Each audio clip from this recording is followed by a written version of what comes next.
So, welcome everyone to part two of Love, Faith, and Real Talk.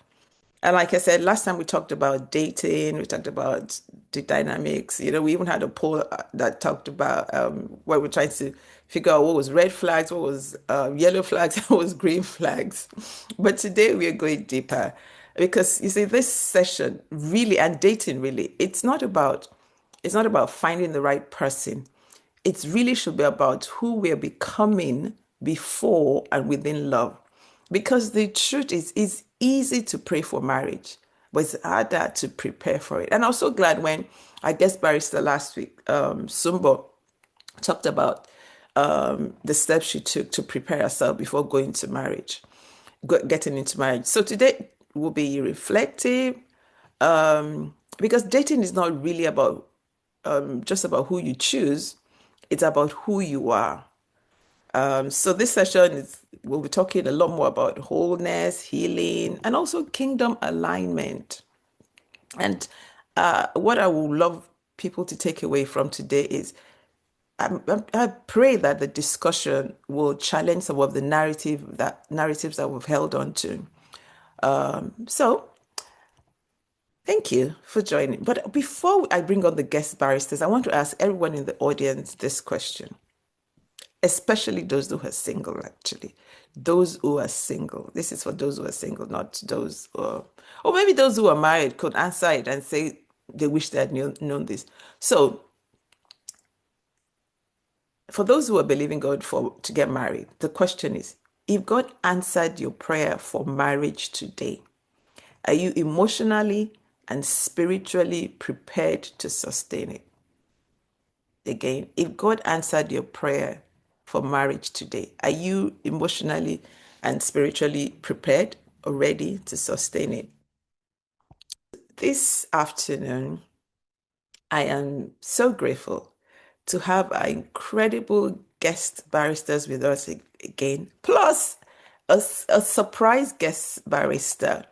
So today, again, we have Favour Godwin, Tayo Adeleye, Theresa Lisk, and drum roll.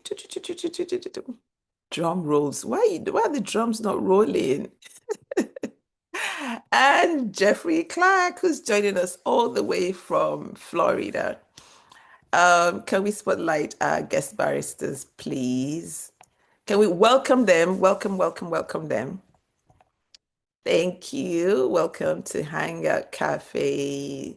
Lovely to have you all here with us. Woo, woo, woo. And Jeffrey.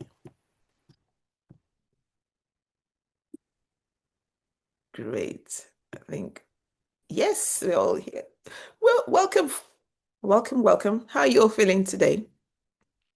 Good, thank you. Good. We're You glad for ready? all the love that everyone's showing. Yes, they're showing you so much love. Someone sent me a message yesterday, and she was saying, "Oh, we also want to have a session for old mature singles." So the first thing I said to her was, "Are you going to come on?" She said, "No," because it's not easy coming on to share, to be vulnerable. So anybody that wants to come, or those that agree to come on, we really should appreciate them because it does take a lot of courage to open up in this space where you don't know the people. Sometimes people will judge you. So well done, guys. Well done for agreeing to come on. Really do appreciate you all. And so I'm just going to ask, I know most people know Favour, Tayo, Theresa, Jeffrey's joining us for the first time, but I'm going to just ask you guys, just short, just introduce yourselves for those who are joining us for the first time. And if you're joining us for the first time, let us know in the comment box. Just tell us this is your first time. So let's start. Favour, on my screen, you're the first person I can see. Sure. Introduce yourself. Hi, everyone. I'm Favour Godwin. I am a management consultant and author and wear various hats in terms of my capacity and what it is that I do. But I'm very happy to be here. I also support and work with a team with Hangout Café. So some of the people that have been in the community for a while may have seen me at past events. So yeah, I'm glad to be on again, sitting as a barrister as opposed to being behind the scenes. Thank you. Mr. T. Good morning, everyone. My name is Tayo. I am a son, a brother, an uncle. I am an entrepreneur, a creative, and I'm super excited to be here with everyone just having this conversation. Yeah, and most importantly, of course, child of the Lord, you know. So yeah, good to be here. Thank you, Tayo. Theresa. Hi everyone. So I'm Theresa, and thank you so much for having me back again. I'm really excited for this conversation as well. I am just a very passionate person, passionate about loads of different things. I love traveling, I love exploring. I sit on a board, I work for local government, I like dancing. Yeah, I just like adventure really. And I hope that, yeah, that would come through in some of the things that I say. And I'm looking forward to the conversation. Thank you. And a special guest, Jeffrey. It's an honor to be here first and foremost. First, I would say describe myself as a builder and a creative at heart, but I'm an AI consultant and educator. And I'm somebody who overall loves technology, loves innovation, meeting people, bridge building. So I'm an ecosystem builder. So, always open to meeting different people, sharing ideas. And it's awesome to be here and really explore this one. Thank you, Jeffrey. And again, I appreciate him because it's quite early where he's in Florida. So thank you for joining us, Jeffrey. Great. Thank you. Okay. So let's get started. First question I want to ask you guys, and it's this. What is one belief about love or Christian dating that you had to unlearn? And this question, you'll have to answer this. What's one thing about Christian dating or love that you had to unlearn? Yep, and anyone can unmute first. It's Favour, you've unmuted, yeah. Yeah, I'm happy to take a shot at this one first. I think for me, it was that whole thing of hearing God from the sky or something, like a loud voice that God saying, "This is the one, he is the one." You just, when you're sort of growing up in the church, you're kind of expecting there to be some sort of voice that tells you this person is the one. Whereas what you find out, for most people anyway, because some people may have that experience, is that it's really a journey, and it's a journey of discovery, one of yourself and of the other person. So you find out things about yourself, and whilst you're having conversations with people and exploring what a future partner would look like, it's discovering that person and really aligning what you believe your purpose and your joint purposes coming together, what that would be. So what I had to unlearn is that whole dependency on a specific way that God would tell me somebody is the one. It was a journey of discovery and hearing God in different ways around what love truly is and how that's expressed. Thank you. You're waiting for that. Favour Smith is your husband. Yes, okay. And God sometimes speaks like that. Sometimes. Okay, but it's very rare, to be honest. Tayo. Great question. You actually stole my answer, but that's okay. Um, Controversially, I think that I had to unlearn that I kind of needed to have everything together, but in a different way. Yeah, I think that especially in the earlier days, I was kind of taught that obviously being the priest over your home, etc., meant that there were so many structures and systems you had to have in place. You had to be, obviously, and again, none of this is completely incorrect, but the extent to which I saw or I heard that you had to have things together, I think added a lot more pressure than probably was needed. That would be what I say. Okay, thank you, Tayo. Now, what you just said of this, I'm going, okay, I'll ask after. There's a question I want to ask you and Jeffrey afterwards. Please remind me. Theresa, and sorry, before we go on, Tayo, apparently your volume is a bit low. So, Theresa, go on. Oh, such good answers. And actually, I would definitely Yeah, say very similar. I think I would go with what I had to unlearn about love is that it has to be earned. And that's something that God is working with me and working through me right now, literally as we speak. But just that you have to earn love. I think the way that I'm understanding love, especially God's love, is that we never have to earn it. It's something that He has given freely. Love is a commitment and it's a choice. Yeah. And so I think because of that and me understand like God flipping the switch on how I'm understanding love, especially His love, because if you can't accept or understand His love first, it's very difficult to then accept somebody else's love, right? And if you feel like you have to earn God's love in a specific way, you're going to think it's by your works. And it says in the Bible, it's not by our works, right? And I think I didn't realize that I was applying that to a lot of my romantic relationships. And I think that's why some people, we start acting a bit crazy when we get into these relationships because we're earning the love. We feel we Yeah. have to be a certain way, do a certain thing. We're working hard to kind of get this love. And that's not what it's like. So God has literally flipped that recently about like love and that it's not, you don't earn love, you commit to it, you choose it, and you walk in it. And it's through your being, not through your doing. That's a whole other thing. We'll get to that. But like, yeah, it's not about doing to earn, it's about being. Yeah. Love that. Love that. And that's so true. A lot of us were, trying to earn love. Thank you. Jeffrey. One thing I unlearned about marriage, I would say, is that you have to relinquish who you are and you have to relinquish, your hopes and dreams and things because I've been learning that when it comes to compatibility, there are people who are, you know, God has put re- re- remembrance, right, of who you are also in who he wants you to be with, maybe the kind of person he wants you to be with and things. And I do believe that with the right person, you can build together. So you can build on each other's goals. You can supplement each other. You can help each other to grow. And I feel like people think when they're going into marriage, it's like you got to throw away who you were. Obviously, sacrifices are important for, any good relationship, Yeah. but you don't have to fully abandon who you were before Love. you stepped into the marriage. So Yeah. I love that. I think it was the second episode that we had on this love series where I asked the question that I think it was about losing yourself in marriage. Yeah, very good. Thank you, Jeffrey. Okay, so the question I wanted to ask Tayo and Jeffrey was something that was sent to me, and the was a podcast, and they were saying, I think the question was, should men wait till their 40s before getting married? So they spend their 20s and 30s building and sorting themselves out. So what do you guys think? Should men wait and be ready before they actually get into marriage? Because I remember that was something that Tayo said he thought he had to have it all together. So Tayo and Jeffrey. Yeah, I'm happy to comment on this. It's an interesting one.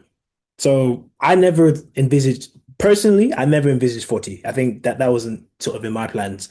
I think when I look back to sort of my younger years and thinking about marriage, I was one of those who kind of thought that by 25 I'd have like a house, a kid, I'm married already, a million, no, not a million, yeah, but like I'd be sort of in that direction.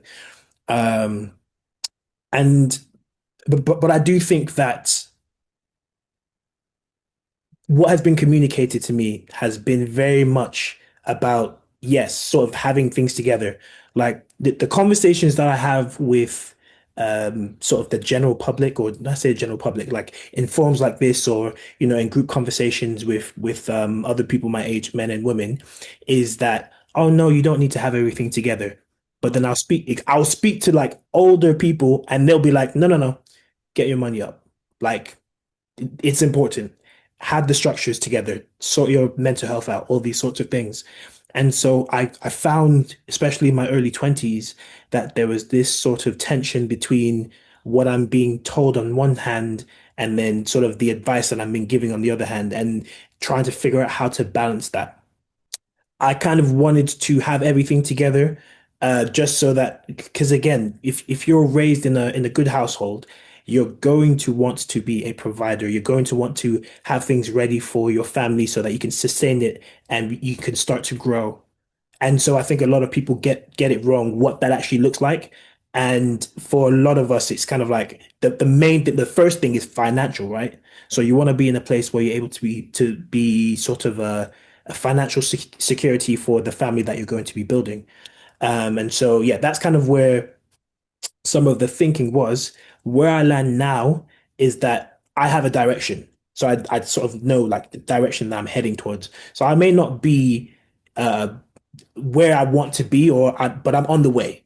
Yeah. And I think it's important as long as you have some sort of direction and you know what's going on and there aren't any major issues that you need to work through. Yeah. It's fine. You can kind of start to consider what that means in terms of bringing someone into your life. But yeah, again, that's a conversation that you have to have with God. But that's kind of where I am at the moment. Thank you. Thank you, Taya. Jeffrey, what's your This is take? actually a conversation I've had with friends a couple of times now.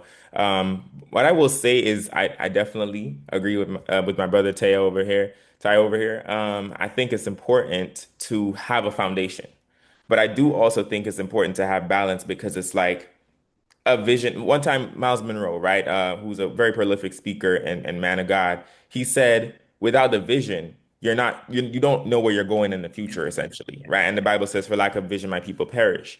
So I think what Tayo said about having a vision for yourself is very paramount, right? If we're going to be leading our women, into the promised land of the future, we're going to need to know where we ourselves are going. Yes. Right? Yeah. So for me, I think that's foundational. But I think that comes with your relationship with God. It comes as you spend time with Him and as you discover who you are and who you're called to be. But then now on the financial side of things, that's where, honestly, that's where you have to have faith. That's where you have to build with God. And like Tayo said, sometimes you can be in the process of getting there to have the foundation. I think you don't have to have it all together before you're married, but need to have you need to have a sense of purpose when it comes to how you're going to get yourself established, right? A strategy, more than just a vision, but a strategy as to how you're going to get there. I know a lot of us guys, we can be pie in the sky visionaries, but we need to have practical steps on how we're getting there. Like if the woman that, if I'm talking to a woman right now and she's like, how are you getting there? I need to be able to say to her, hey, I'm doing X, I'm doing Y, I'm doing Z. And even if X, Y, and Z is not the full correct answer because God has different plans, at least you have a plan, I think is really important. Yeah. And just remind me of what the rest of the question was. No, just that's it. Like, should you wait till you're 40 before getting married so that you spend your 20s and your 30s putting everything together? Yeah. Also with that too, I think so. I was watching this. I think I was watching it was on a podcast, and the guys were talking about this exact question. I think part of that time too is I think they were saying, oh, guys use the 20s and 30s to kind of get all the, energy out and everything, just Yeah. kind of do them. And I think that's also important too for both men and women to have a bit of you time, to have a bit of self-discovery time. At my college, the motto was know thyself. And I think it's important to know yourself before you get into marriage because you don't want to be spending it just depends on the foundation you're coming from, right? If you came from a foundation where you weren't prioritizing yourself and you step into a marriage now where it's like more responsibility and you've never really achieved anything that you want to achieve for yourself, I feel like there could be some problems there. So I think foundationally, it's important to examine your foundations. Each one, their own foundations. Thank you. I also think that, thank you so much, Tayo and Jeffrey, for sharing that. I also think that even if you marry young, 20s, 30s, if you have the right woman can also help you build. But I hear a lot of single ladies say things that, oh, he's got potential, when they dating a guy. But I love what you said. It's about, both of you said, about having a vision. But it's not just saying, oh, this is what I want to do. Okay, break it down for me. So I know that you're going somewhere. It's not up in the air like that. So thank you guys for sharing that. But someone asked the question, what if you're in your 40s and you're still not there yet? Well, then you've got a problem. That's the truth.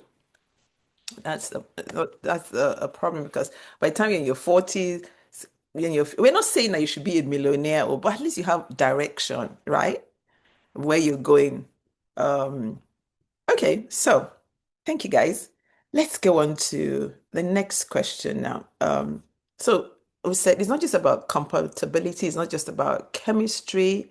Um, it's about, being self-aware, knowing that you also have to sort yourself out. So it's not about who am I looking for, but who am I becoming before I get into this relationship. So I'm going to ask you guys a question, and maybe the audience too, if you want to answer. Honestly, let me ask you, who are you without a relationship status? Who are you? If you are not a Mrs. Favour and Theresa, and if you didn't have Mrs. hanging onto your arm, Jeffrey and Tayo, who are you? Anyone can answer. I would love to answer that. Yes. I think first and foremost, we're all children of the Most High. And I think that's important because as kings and priests, we're royalty just from the get-go. Yeah. So I think you don't need a world title. You don't need a marriage to define who you are first and foremost. You're full of purpose. Matter of fact, we're all purpose vehicles that God has placed, destiny on the inside of. So I think starting there is really, really important. And for me, again, like I said, I'm a creative and a builder at heart. I'm here to build the kingdom of God and here to create what he desires. So, yeah. Thank you. And I'm happy to jump in after that. Similar to what Jeffrey said, definitely a child of God. I think that is, in and of itself, one of the most beautiful and fulfilling things that any of us can have, any status that we can have. Yeah. But I'd also like to add to that the way in which God created me with grace. I'd like to say that I am humble but humorous. I am full of life. I am full of passion, and I'm impactful. My purpose and destiny is to impact and change a generation and encourage and motivate people to use their gifts, their skills, their talents, their abilities to impact and bless this world, this nation, their nation, and for generations to come. Yeah. To take territory and kingdom. So I think in a nutshell, I'd say that I am God's daughter made in his image, here to fulfill purpose and destiny, and maybe crack a 1-2 joke whilst I'm doing it in terms of shed light and humor and make people happy, those that are around me. And it says that laughter is medicine to the soul, and also not to I think we really have to enjoy life. And I think when people think when they attach status to purpose or destiny, they really take away from what God has created them to do. Marriage should enhance your purpose and destiny. So, the initial mandate that we got from God was to be fruitful, to replenish the earth, to multiply, to subdue it, to have dominion. So in essence, that's what all of us should do, is giving us specific skills, how we are to do that in our own way. And marriage should enhance that. But me, without a status, I'm still doing all of those things in my own unique way. So that's what I'll say about what I believe I am. Thank you so much, Favour. That was brilliant. Thank you so much. Now, Tayo and Theresa, don't answer that question. The question I want to ask is, we are all pray. I'm sure you all are, and I'm praying for you guys that you get married, you find the bone of your bone, and all of that. But if God doesn't answer that prayer, how would you feel? Can you answer that? Anyone, Tayo or Theresa? I can come in first. I'll be honest. I'll be honest. I like being And I honest. want you to be honest. I would feel a type of way. I would, because I desire to be married. Yeah. However, one thing that I'm working on at the moment is being content in who I am without anything else. So that, like, I was even going to extend this to like sort of, what you do or who there's a similar thing in terms of status, because I think people can get quite defensive when we start thinking, I'm saying in general, when we start asking these sorts of questions. And that's why the whole question, or the whole notion of identity in Christ and sort of knowing who you are is very, very important. Because if you hinge your worth on being in a relationship, having a great job, having, great social standing, all of these things, then that's just a recipe for just a stressful life and the life of, being upset. Now, I think I'd be remiss to not address the fact that we have feelings. Yeah. And sometimes when we have these conversations, it's like, yeah, and the Lord should be the only thing that you need. And yeah, fair enough. But, we do feel a certain type of way. And so the question becomes, how do I then have joy in him? Like genuinely, like without trying to be churchy, like what does that actually look like? And I remember I prayed, I was like, Lord, like I need you to show me what that actually looks like. Because I don't think enough people have experienced that true joy that it talks about in the Bible. I think, a lot of it is due to the scenarios that we're in, which allows us to sort of maybe take a step back and be like, you know what, actually, life is okay. I've got my family, I've got my, do you know what I mean? But there's plenty of people that don't have anyone around them.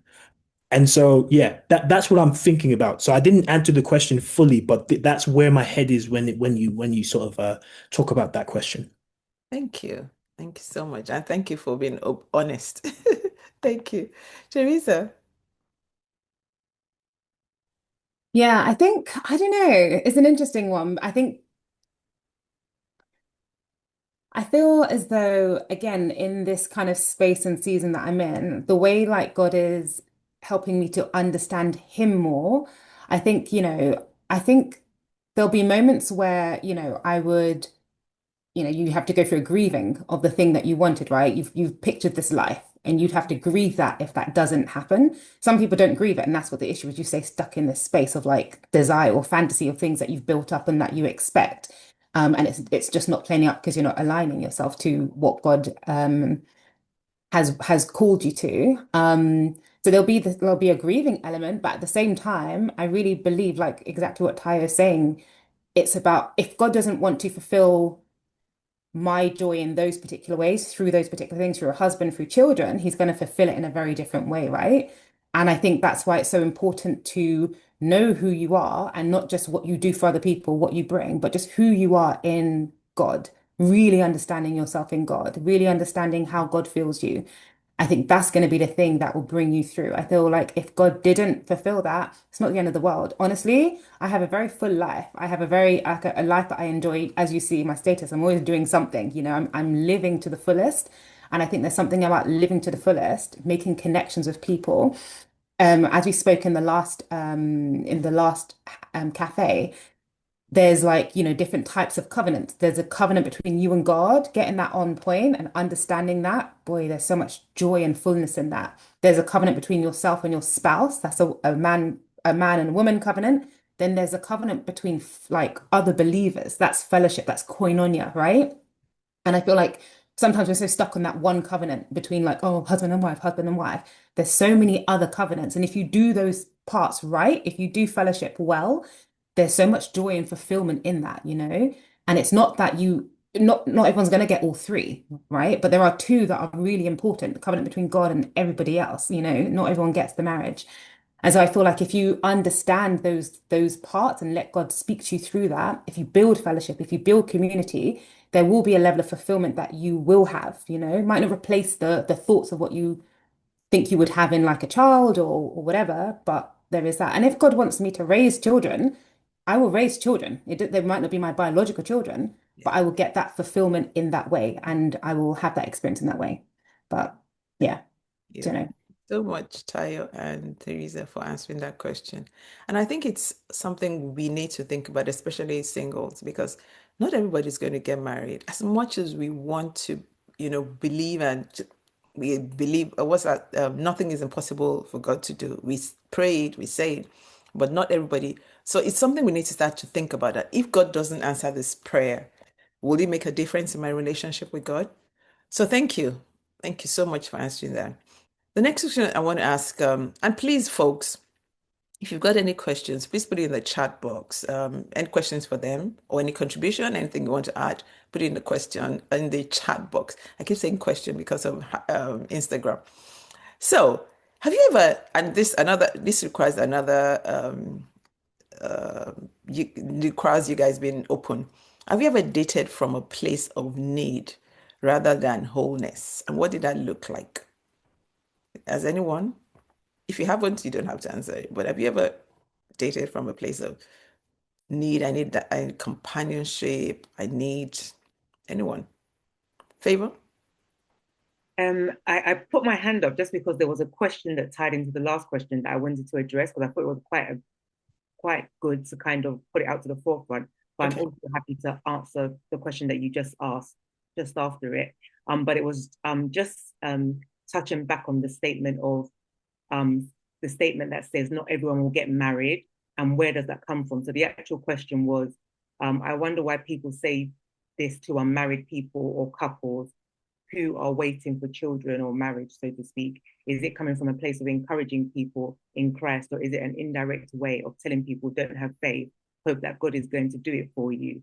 So it kind of touches on two stems, in my opinion. So it's the are you trying to, in essence, are you trying to almost give people that aren't married, that are hoping for marriage, a sense of reality, i.e., look, just to let you know, some people don't get married. Or are you maybe addressing something that maybe they've idolized marriage and you're trying to say, look, don't make this an idol because it may not happen. And just to kind of maybe answer in terms of my own view and opinion on this is that when it comes to marriage, it is something that if it is for you, God will give it to you, and you have to pray, really, really intensely pray about that, and also seek God. God does speak to us, and he does communicate to us around, what our life should be and shouldn't be. And if God has, in essence, maybe given us a prophecy or a word of knowledge around us being married and having children and doing particular things, us really sitting with God so that we, in essence, can work towards that. And then on the other hand, God may, and also being open to what God may say, because God may actually say, look, you're not to get married and you're to fulfill this particular purpose and destiny. So it's really for people to look within and to put God first and not this essence of marriage. Because in a way, you can actually marry anyone. God will not force your hand and stop a marriage. So, for example, God can give you all the signs and say, marriage is not for you. And then you can be like, I really want to get married and I'm going to get married anyway, regardless. And then you end up in a marriage that is so far removed from your destiny, your purpose, what God has spoken over you. And you can end up in a really challenging circumstance. Yeah. So ultimately, you want to walk with God when it comes. It's an institution that he's created. So you want to walk with him. You want to get his direction and, his guidance and support with it, because it's enhancing, once again, your purpose, your destiny.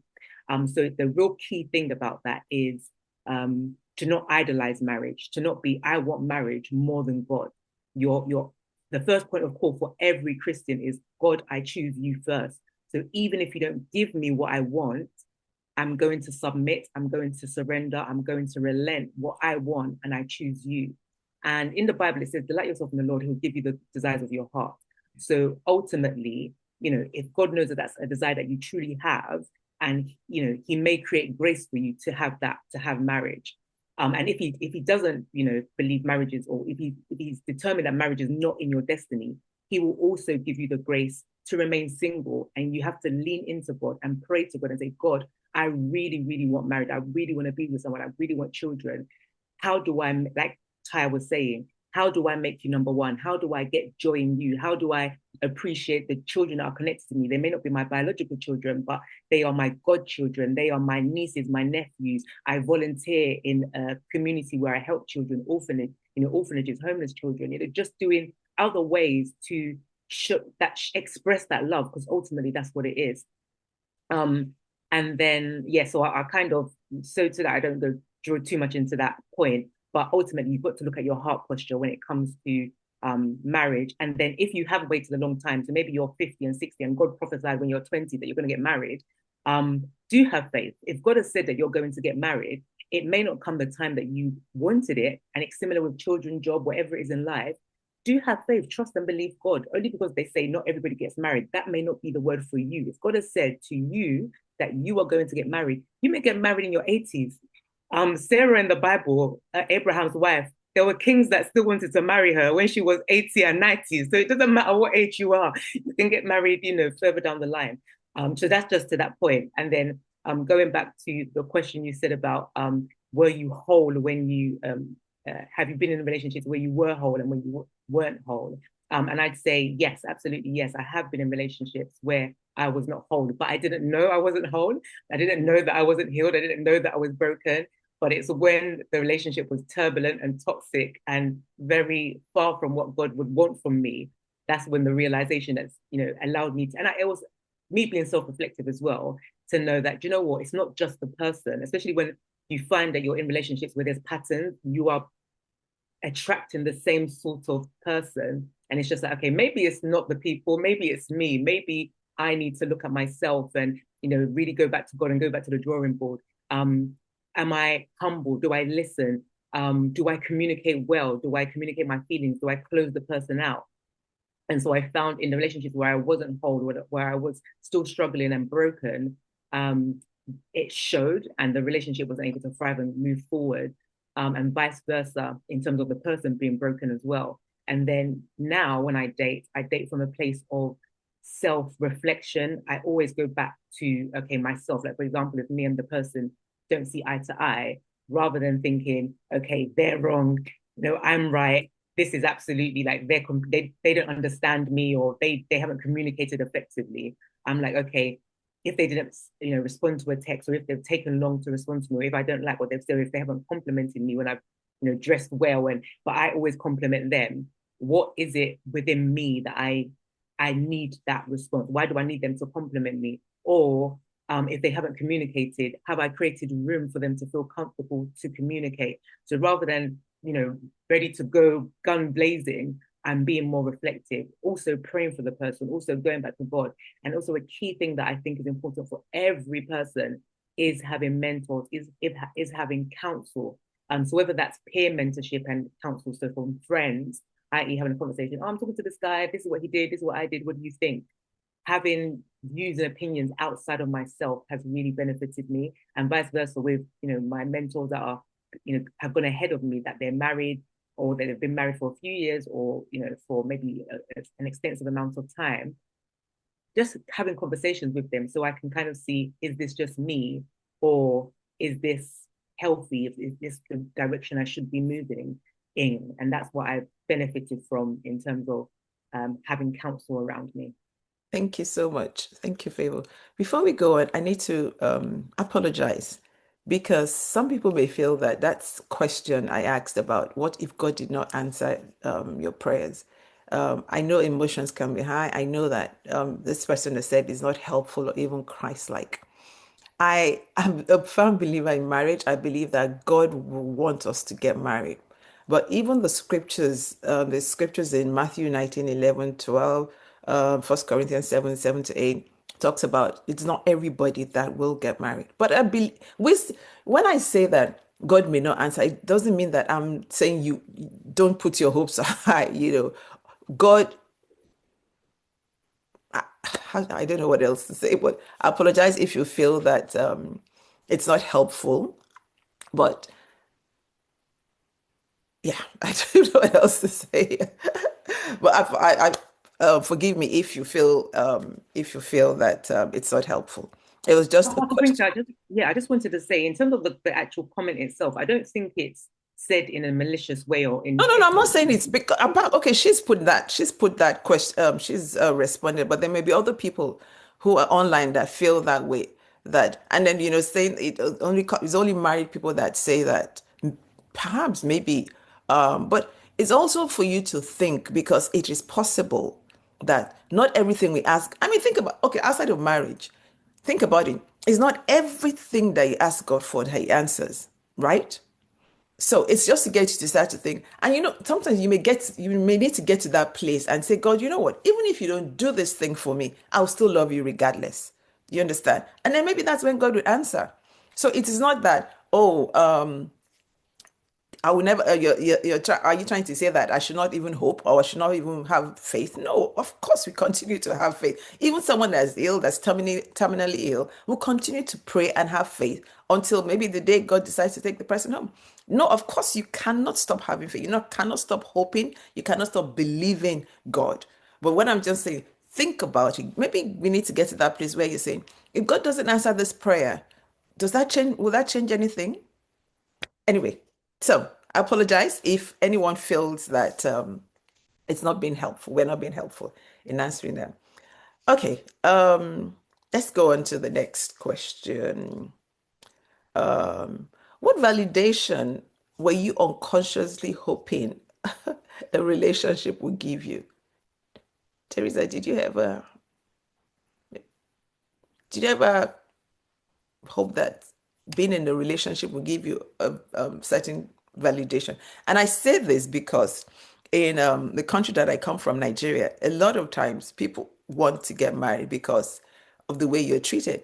I don't know if you heard last week that some people were saying that, or maybe the week before, if you're not Mrs., some landlords will not rent their properties to you. Yeah. So, did you ever have that? Were there validations that you unconsciously were hoping, and it could be Tayo or Jeffrey, you were hoping a relationship would give you? Theresa? Yeah, I wouldn't say in terms of like marriage, like, oh, if I get married, then no.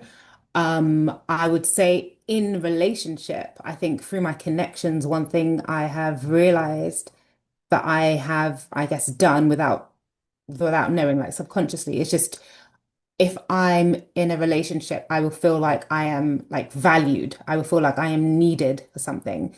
Again, I'm someone who I'm very much a giver and I'm very much a doer. And there's nothing wrong with that as such, but that's not the basis of a relationship. That's not the basis of love, right? And so I feel like I'm very much I feel validated in being needed, in being useful, in being, that's something that's just come through my childhood in Right. terms of just how I've been. If I'm good in class, then you're seen, and if you're this and that kind of thing. If I perform well at school, then I'm a good girl, that type thing. And I think that comes through a lot in a lot of my relationships and my connections, which I am working on. So again, like with God saying to me, it's not about the doing, it's about the being and the who you are. And that like your husband will love you for you and who you are, not for what you bring to him or what you do for him. Those will be beautiful additions, but it's not that. In the same way, God doesn't love me for what I do for him. He just loves me for who I am. Yeah. And so I think I'm learning that in terms of like trying to unpick that is not my validation in a relationship. And that's not going to be yeah, that's not my validation in a relationship. So yeah, that's what I think I've learned. Thank you. I would say similarly, but not quite the same thing. It's more from a responsibility lens, right? Because one of the things that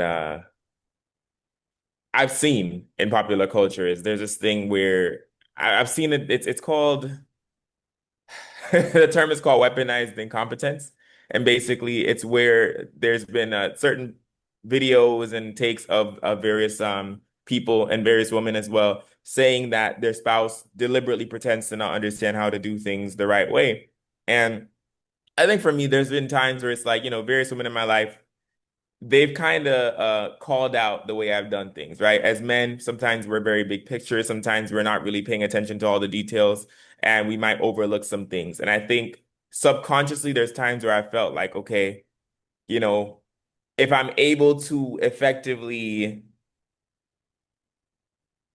attend to certain responsibilities, like even not even in the context of just a marriage, but just in preparation for a marriage, right? Then I'll be worthy to carry the responsibility in the marriage. So it's not like the marriage is my qualifier, but it's like am I qualified to be that level of responsible in the marriage? I hope that makes sense because I think, especially as men, I feel like it's very easy to just kind of fall into the trap of I'm just going to provide. I'm just going to go ahead and take care of the household. I'm just going to go ahead and give them what they need, but not really like be present, not really be there, not really check in. And I think Yeah, so even subconsciously, I've kind of thought like, okay, marriage might validate. I've arrived. I've arrived at that. I'm now that kind of a man. And I've not really thought about it too much in terms of that, but I will say upon hearing that question, subconsciously, that's what comes to mind. Thank you. Thank you, Jeffrey. Great. Taya, do you want to contribute Just to? to quickly come, yeah, just quickly come in. So personally, it's not something that I've really ever considered because, yeah, just the way that I think about that whole institution of relationship in regards to where my life is going. It's not been a, yeah, it's not really been a thought for me. However, I have definitely seen or experienced in life where people you kind of look at there's sort of this thing where it's like, oh, do you have a wife? Do you have a woman? Are you a responsible man? Like I guess it kind of adds to that level. You're at a certain stage. Do you have these things? And it's interesting to see how people try and sort of impose those sorts of thoughts onto you. So even if you're someone who doesn't think in that way, it's interesting to see how culture kind of comes around and says, well, by now, and this was even I'm not even talking about recently. This is even that's 5, 7 years ago. Like by now, you should be at certain stages. You should have a wife. You should have a girlfriend or whatever it may be. Yeah. And so yeah, I think that the point there is that I think it's very important to remember that your journey is your journey and that other people don't live your life. So what they say, well, obviously take everything with a pinch of salt, but what most people say is irrelevant, basically. But yeah, I thought that was important to throw into the mix. Thank you so much. Thank you, Taya. Okay, so we've talked about identity. When our identity is secure, we'll stop asking love or that person to fix us because the truth is that identity is not about perfection, it's about awareness. Because when you know who you are, then you stop negotiating what you deserve. Seriously. And especially as you've also spoken, when your identity is rooted in God, you stop asking the relationship, the person to carry the weight that they were never designed to carry. So now let's look at healing, how we can heal. Because if you're not healed or whole before marriage, it's going to cause problems. So let me ask this. Have you ever had a relationship where your unresolved trauma caused challenges in the relationship you were in? Or another way I could put it, did the past heartbreak that you had, did it influence your relationship?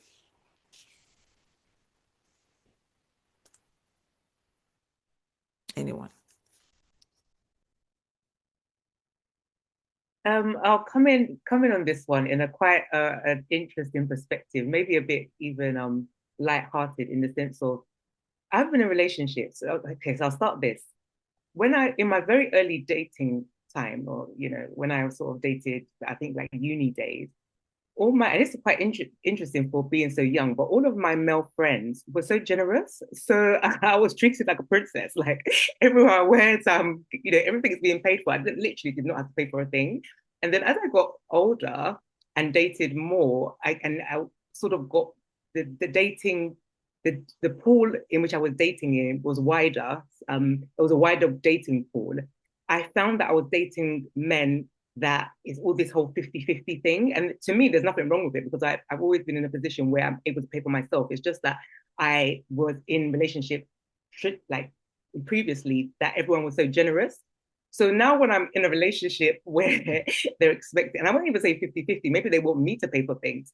I was just like, I wasn't used to it. So I was like, what do you want me to pay? I'm used to a guy paying, and that put pressure on the guy, like, maybe I'm a gold digger. I just want him for his money. I just want it to be, And I'm thinking, no, this is what I'm used to. I thought this is what guys do. They pay, you're trying to, wine and dine a lady. You're trying to woo her. Aren't you trying to win me over? And you're making me pay for things. You're not opening doors, car doors and, being a gentleman in that sense, whatever a gentleman is. Chivalry, we hear about male chivalry and all that thing. Has it gone down the drain? And I'm just like, and I think that was it's not as strong as a heartbreak per se, but it was I won't say a toxic mindset to have, but I set expectations based on previous relationships that didn't work in the current relationship I was in. And what's key is having that discussion about what works for us. Because ultimately, when we're married, there may be times where my husband's not working, or there may be times when he has to focus on other things, and it may just be one form of income. And it's being able to be flexible and adaptable. Marriage is not linear. It's not always going to be the same mundane type of thing. Like, God makes things interesting by throwing in challenges into our life, shall we say. And I say that quite nicely to kind of play down on serious challenges that people have in marriage. But just to say that, it's to make us stronger. It's to allow us to develop the fruits of the spirit and things like that. So I find that now in relationships, I take a step back and I kind of think what works for me and this person. It's interesting because I've got a friend that he just cannot stand if a woman pays. And it just makes him feel uncomfortable. It's just because that's the way he's been raised. So someone dating him, if they now offer to do 50-50, he would be insulted by that. Like, what are you trying to say? I'm not man enough to now, pay for you to, just a simple, even if it's something simple like going to the cafe or something and getting a coffee or a tea. It's just like, I don't you think I'm man enough to pay that you're now offering? I beg, move your card to the side. Whereas you get some guys that are just like, they're very attracted to a woman that now, even if it's the most simplest of things, she now says, oh, don't worry, let me get it. Or, don't worry, I'll pay for it. So I've found that in relationships, I've gone through certain challenges because I haven't dated an individual. I've dated based on those previous relationships, if that makes sense. So yeah, that's been my experience.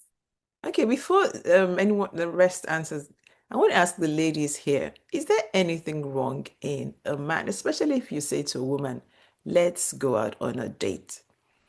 Would you still expect to pay half? Is there anything wrong in a man being if you're taking me out, you pay, I would expect. Maybe I'll let you handle that one. Sorry?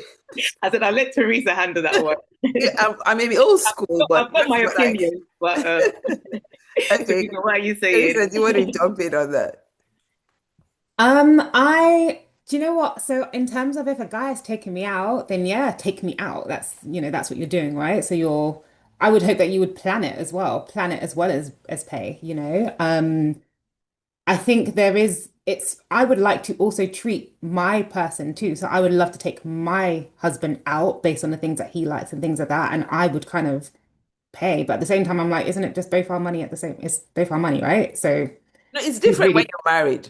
Okay, you're talking about so in terms of dating, Yeah. yeah, I would still like to take somebody out every now and again. I think it's nice to be treated. I don't think I have a huge I'm not in the big debate of whether a guy has to pay every single time and things like that. If you are inviting me out for sure pay, I would appreciate that. But I don't draw the line there, I'm not about the 50-50 life for everything.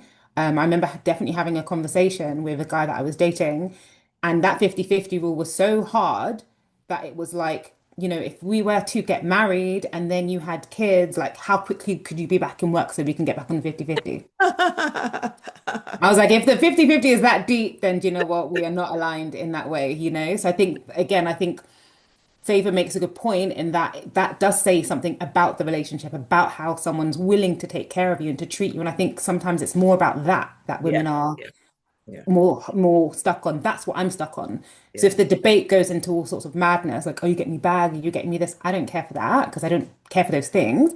But if it's based on the fact that I'm seeing that as a measure as to how much you're willing to invest in me and look after me and look out for me, that's different. And I would get that's something that I'm like, yeah, well, then I would hope that you would want to provide, that you would want to support and help me, that type of thing. I think also we forget that, there's men bring something, they bring the provision, all that kind of stuff, but women also bring something. So in terms of what does our equivalent of that, if a man's providing in that way, what's our equivalent? What does that look like? Because we should also be bringing that too. It's not just we sit and receive in every possible way.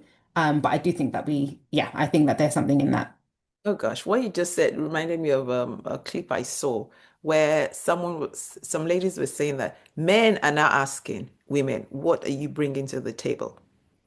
So, Jeffrey, maybe you want to, Favor, if you don't mind, let me just get him to answer that and I'll come back to you. Yes, Jeffrey, you had your hands up. Oh yeah, absolutely. I really love that you mentioned that, Theresa, because of the fact that I do think it's a relationship, right? It's that it should be reciprocal, but not in the sense like 50-50. I feel like that's a really toxic debate over there on the internet. I think we should look to the biblical example of covering, right? So as a man, the Lord is our covering. So he's the one who aligns us with provision so that we can provide for the entire family, the whole picture, right? We can go ahead and be the providers that we are. But at the same time, as we're covered by the Lord, we also have a relationship with him. We also give to him. We give our tithes. We give our time. We give our service. We give our devotion and things like that. It's like there's a level of reciprocity there too. And I think similarly now, when it comes to a relationship, I'm thinking, yeah, if the man asks the woman out on the date, or if the husband goes ahead and says, "I'm going to take you out," as a husband, basically, he's the one who should pay. But then also the wife naturally, organically, I feel like things should flow. I feel like when we try to force things all the time, have everything be formulaic, I feel like that's where problems occur. And even when we try to do it with God too, I feel like that's also not the best approach. I think just let love flow, Yeah. right? If the woman wants to take the husband out on the date, then that's how it should be. So I feel like we shouldn't have all of these formulas and these boxes and these rigid things governing, how we should treat each other, but rather look at how Christ treats us. Not to be churchy, not to be churchy. I'm being honest, not to be churchy, but to really look at that because that's a good example. It's natural, it flows, it's organic, and it's also hierarchical. It's with the covering, it's the authority. Thank you. Thank you so much for that. Favor. I'm going to come with a bit of a different perspective on this. And the reason why I say this is that times have really changed and the economy is really doing everybody some ways. And in some respects, some women are earning a lot more than a guy. So I think it really depends on the individual. So how I date now is I don't have an expectation of, because he's the guy, he does this. Because I'm the woman, I do this. Like those traditional values or traditional ways of dating, I think don't really always work in this current state. So for example, if it's going to be so traditional and the man is paying for and being the provider in terms of financially, is the woman doing everything in the house.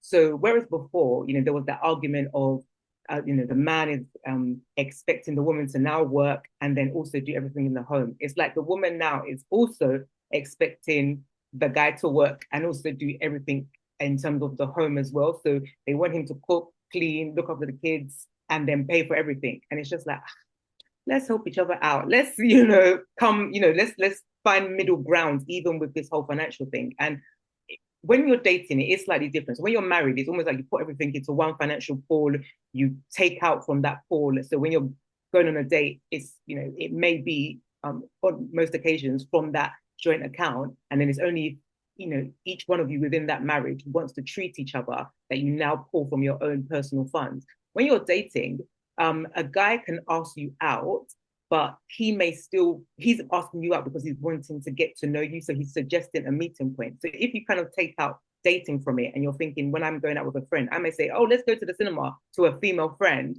I'm not expecting to pay for her if we're going to the cinema. She's going to pay for herself. I'm going to pay for myself. Unless I've categorically said, this is my treat. So similar to dating, when you're just discovering each other and you're not saying, I want you to be my wife,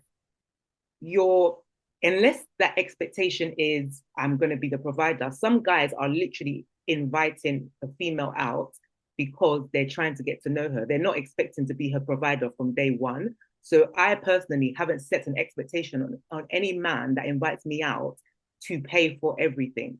I used to, and then I've soon learned that that's not the mindset of every guy. And I don't judge them for that because of, how life is nowadays. Similarly, if I invite a guy out and say, oh, I think it'll be nice to go to a theatre, this production showing, you said that you like film, theatre productions, let's go. Me personally, I'm not inviting him so that I'll be paying for the theatre ticket, which can be expensive, and also dinner. I'm saying let's go, and then we'll both put our money together, unless I have literally stipulated that, yes, I'm paying, this is my treat, don't think about paying. So I think personally, from my point of view, if whoever's inviting whoever out, it would be nice if they pay. I'm sure the person will really appreciate it. But having that expectation, for me personally, that has changed. In terms of what's ideal, for me personally, I would love for, the guy that I'm dating, if they ask me out on a date, that they would pay for everything. But I think where I am now in life, I don't have that expectation that automatically he's inviting me out, he's going to pay for everything. Okay. I hear you. I'm a bit old-fashioned. I don't necessarily agree with you. And also in terms of, yes, a lot of women now earn more than their husbands. I don't mind that, but it's the heart that I look at. Because you may be earning less than the woman, but at least you can see the effort that you're putting in. That's for me. Tayo, No, you actually took my point. I think the important thing here is that we are assessing mindsets.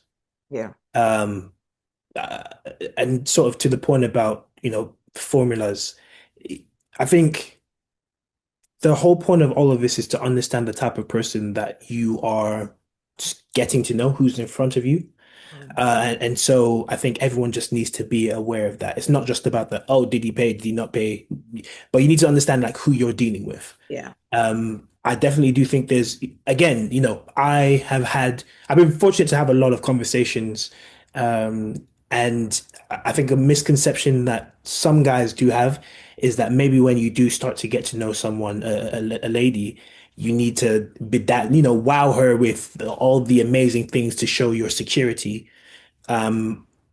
Whereas, I mean, for some people, yes, they're trying to be wild and swept off their feet. And that's fine. That's them, right? And they'll find their person accordingly. But for other people, they're trying to get to know who you are as a person. How do you think? Like, are you thoughtful? Can you take the time to plan? And even if that's not your natural thing, like, how do you go about handling all those sorts of things? Again, this is stuff that I picked up through conversations. And so yeah, I think it's important to I guess for everyone to remember why we're doing all of this. But yeah, as someone who was raised with the whole, chivalry was part of my upbringing, I do have like certain views on how these things should be done. But that's neither here nor there. Okay. Thank you, Tayo. Jeffrey, you've got your hands up again. Yeah, yeah. I hear what you're saying, Favor. I really do. One thing I want to say though is that I kind of look at it as like it's like we're almost like we're previewing what is to come when it comes to paying for the meal on the first date. And I think, yes, it doesn't always have to be the guy paying for the meal all the time, but if you are for the first time courting a girl and you're showing her that you're interested in her, I feel like you should at least show that your capacity to provide or show your inclination or your desire to provide, right? Even if you're not all the way there, like my brother Tayo said, at least showing the effort, at least showing, like Pastor Olu said, like, I think is really important. And I do like what you're saying because you are talking about being a team player, right? So it's like, this is not all on you, it's not all on me, it's an effort. And I think that's where the organic flow comes in. So I do think there's a world where both can exist. But I think, again, with the man showing his heart and effort to be that provider, I think that's important. Thank you. Thank you, Yeah, and I Jeff. want to quickly, oh, sorry for forgetting. I just want to quickly like make it clear. It's not that I don't want somebody to pay for meal. It's not that I don't want them to, and I don't want people to think that I have no expectations. I absolutely do. I know what I like. I know what I prefer, but I'm not going to allow that to be the stumbling block, I guess. That's what I'm trying to say in a nutshell, to something greater. And I know even with some guys, and even in a Christian context, like there's some guys that have a lot of money, a lot of wealth, and they themselves, they're even testing and looking at, okay, is this person a gold digger? Do they just want me for my money? It's not that they don't want to show that they're a gentleman and they can do certain things, but they're also trying to look at, characteristics, how a person conducts themselves. So I just think for me, I'm not having this expectation of, I want you to do everything for me and I want you to be my knight and shining armor. God is actually my all in all and my everything. And like you rightly said, I'm more looking at the bigger picture and also speaking for those people that aren't on this call, because I think we're all on we're very all aligned in terms of what we think is the right thing to do, those traditional values. And we're Christians, we believe that a man should do certain things as a provider. We're so coordinated. I only noticed just a little while ago that we're even wearing the same colors. Me and Theresa are wearing blue, the men are wearing black, just to let everyone know it was not planned. So this is just, I don't know, is it Holy Spirit or I don't know, you know. But all I'm saying is that I agree, we are definitely aligned. The preference for me is, you know, if a guy invites me out, he wines and dines me, you know, he says the things that he should say. Me too, as much as I can as possible, do the ladylike things. I'm graceful and articulate, and you know, where I am and can help and support him, I do. So much so that Pastor Funke, she does etiquette classes and coaching, and I am proudly a student of the etiquette classes. And just a, you know, a quick plug on that, if you are looking for etiquette coaching, Gosh. you know, to talk about that. Thank you very Those much. are things that we should actually talk about in terms of preparation. We're talking about preparation for marriage and preparation, you know, as what we should be doing whilst we're dating. And these are things, having the right etiquette as a woman. How do you present yourself on a date? How do you, if somebody has invited you to date, exactly, you know, how do you hold your back and forth?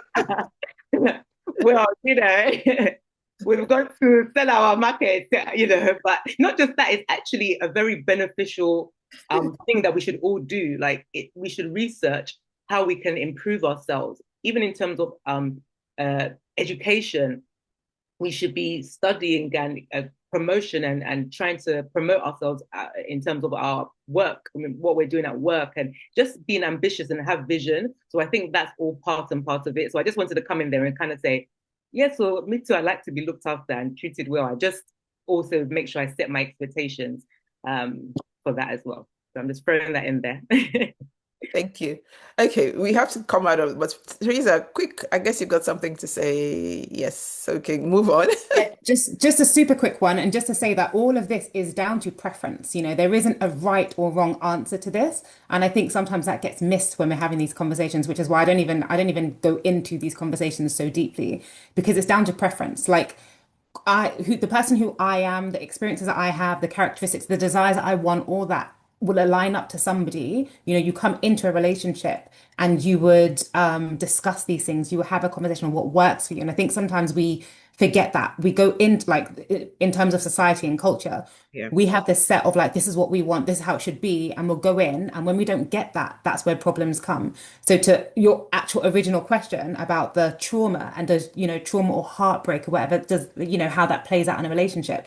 For me, it's not so much about heartbreak or trauma or anything like that, but it is very similar to what Favour said.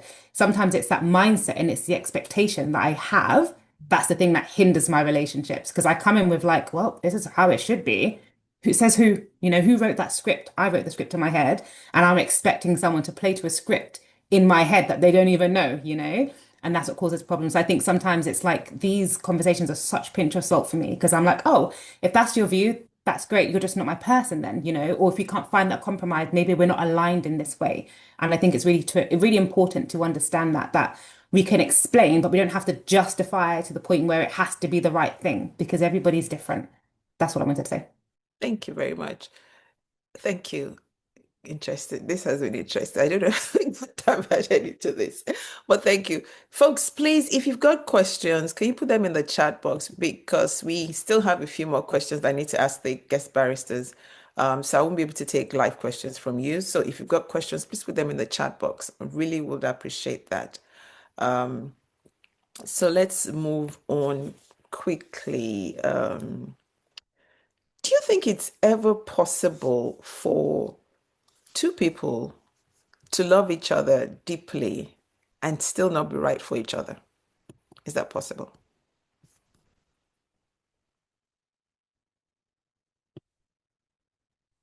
Yeah. Yes, go on. Yeah, I definitely think so. I think you can, again, like I think we established this last time, and I think everyone says this, you know, love isn't enough type thing. Love is the foundation, but I think there's so many other things that need to come together and align for it to work. You know, there's purpose. I think, you know, some people, like most people, are coming into marriage or relationships in the culture way, whereas there's a kingdom way. You know, there are some certain principles and like there are certain processes that are laid out that make sense. And so you might love somebody, but if they're not coming on that same sort of same sort of principles, it's not going to work. Or if you're in, you can love someone who's in a different religion to you, and it's that you're not equally yoked. So you can do what you want, essentially. Whether it's going to work is a whole other thing. I do think that there is purpose in marriage as well. So it's not just you come together because you love each other. There's also purpose, and there's that outworking of purpose through your unity, right? So I feel like if like the love is the foundation, sometimes that's the thing that kind of brings you in. And it's a thing that keeps you at a certain baseline. But in order to flourish, I think there needs to be loads of other things. So I don't think that it's yeah, basically to answer your question, yeah. Thank you. Thank you, Theresa. I agree with that. Any other person wants to jump in? Absolutely. I would say that love is absolutely important as a foundation, but a lot of people love each other and still get into fights, conflicts, arguments that are divisive and that are not very, kind and show that they're not compatible. Like for instance, the classic example of rooming with your best friend or rooming with somebody who you're really close with. You may not be compatible living together. You may have completely different living styles. And you might realize, wow, I really vibe with this person when we hang out, but I cannot live with this person. Yeah, we make crack great jokes and everything, but it's just not good. So I think it's important to have a, and I don't know how you can really ascertain this, but to have a sense of like really what that person values when it comes to like day to day, you know what I'm saying, day to day living and things and having those conversations. I'll compare it to stakeholder management in business, really having that consistent communication about what expectations are so that you're going into it not expecting each other to be a mind reader, not expecting, each other to be God, because again, I mean, God can only give you what God can give you. You know what I'm saying? He knows everything that you want at every given time. So I think expecting that you're going to have to communicate, expecting that you're going to have to be clear and intentional about what you want things to look like, it can work out. But just because you love each other doesn't mean it's going to work out. Thank you. Thank you for sharing that. I think, I can't remember who said this now, but let me ask you guys a question and let's see if anyone can answer this. Can purpose grow inside the relationship, or must it be clear before you get into a relationship? I'll jump in with, well, yeah, with my perspective here is that I think just as we change as individuals, purpose can change as well. Yeah. I don't think, so I think if I remember correctly, the question was, can purpose change in a relationship or should it be essentially established Sorry, before can purpose grow inside the relationship? grow Must it be inside? clear? Yeah. Or must it be sort of established beforehand? And I mean, I guess I have to ask the clarifying question before I continue. Is that saying that, you know, people are of the opinion that before you start this relationship, you must kind of, I guess I'll use like an example of maybe, someone might be called to be a missionary. You're going in and saying, well, we are going to be a missionary couple. Is that what you're trying to say? Or I just want to clarify so I'm answering the right thing. So can purpose grow? So I think it's a two-way thing. So you can have, now I'm answering the question. You can have what you're called to, your purpose, and then you go into the relationship. And like what you just said, you now find out that you're both going to be missionaries. So your purpose can now even grow bigger in the relationship. Does Yeah. that make sense? No, that makes sense. Yeah, no, I like again, my I think that's what answer the question, doesn't that's what the really, person is trying to say. Yeah, go on. yeah, my answer doesn't really change too much in that respect. I do think that things change over time. I think there are times, there are seasons, and so that would dictate what that looks like for the question of purpose. For example, maybe at a certain point in time, you were both growing, you were building, you were a business, someone was doing business, someone had something creative on, and that's what they were doing. And then you had kids. does that mean that like all of that purpose that was there before doesn't mean anything anymore? No. But the new purpose is raising a godly family, Mm, right? So then that I think it's important to understand that there are times and seasons for everything. I think that's sort of my perspective on this whole thing. okay. Thank you. Thank you, Tayo. Theresa? So my understanding of purpose, I guess, is that everyone's purpose is the same. We are called to know God, to love God, to grow in God. We are called to glorify Him through what we do. We're called to love our neighbors. That's our purpose. Yeah. Our calling is different. So, in regards to how we are called to do that, that's different. That can change. Your purpose never changes. We're Christians. That's it. That's what God has purposed us to do, right? Your calling changes, and we can express that calling in very different ways throughout different seasons of our life. So what Tayo gave as an example was fantastic in terms of like when you have kids. My calling, we're now not on a mission field because now I'm going to be based at home, do this, that, and the other, whatever.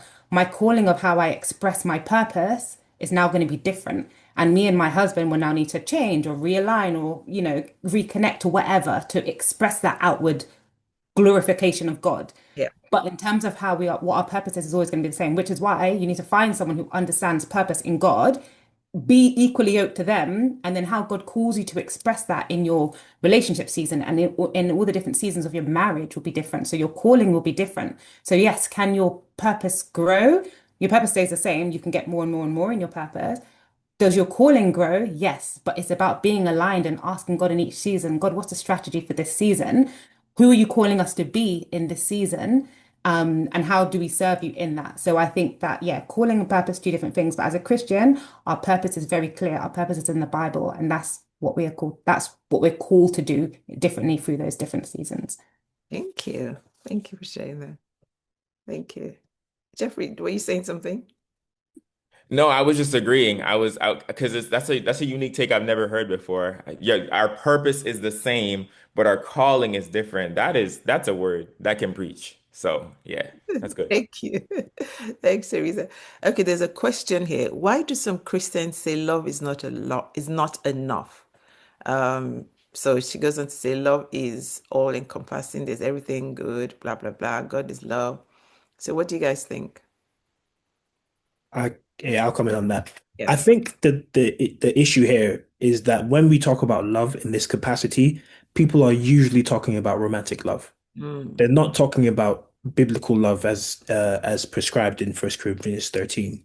And when you start to understand what love really is and what it requires of you, you start asking questions of, am I actually ready for this? Like, has the work been done for me to sort of sacrifice myself and, you know, be patient? Because there's a lot of people that think they're patient, but put them behind the wheel of a car and you'll find out that they're not as patient as you think they are. And so, yeah, I think when you start to really look into these things and allow the Holy Spirit to start working on you, then you can start to grapple with this. But again, people they only focus on the romantic side of things, and that's where a lot of the problems tend to come up. thank you. Teresa, oh, okay, you put your hands down. Um, Jeffrey, okay. Yes, love requires you to listen. And I think a lot of people don't do a good job of that. Again, it's like, and it's not listening just verbally, but it's listening to cues. It's listening to behavior. It's picking up on things. It's really truly choosing to look at the other person like the two becoming one flesh. Yeah. So I think that's a sacrifice that God has to begin to bring you toward. And,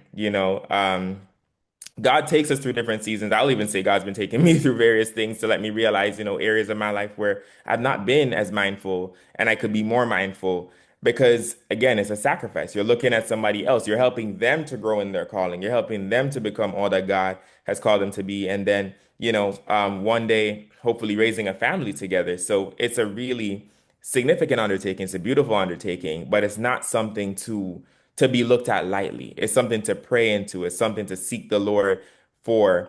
And I do want to answer that other question previously. Could I go ahead and answer that Yeah. purpose question? I do absolutely think purpose can grow in a marriage, especially when the other half, the two halves are compatible in the sense of they're aligned on the same mission. It's like say you're